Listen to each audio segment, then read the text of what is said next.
অসংখ্য ধন্যবাদ জানাই প্রবাসীদের জন্য কথা বলার জন্য। সকল প্রবাসীরা একবার হলেও কথাগুলি শুনবেন এবং ভিডিওটি শেয়ার করে যাবেন।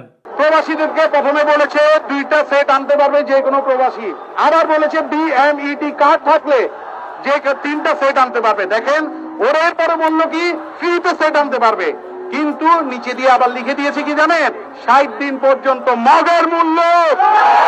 60 দিন কেন হবে? এই 60 দিন পর মজার ব্যাপারটা শুনেন, এরা কোন জায়গায় জনগণকে বোকা বানাচ্ছে। এই 60 দিন পর যখন রেজিস্ট্রেশন করতে হবে, ওরা বলছে 60 দিন পর রেজিস্ট্রেশন করার সময় শুল্ক আদায় করা ছাড়া রেজিস্ট্রেশন করার কোনো সুযোগ নাই। তাহলে এটা কি প্রতারণা না?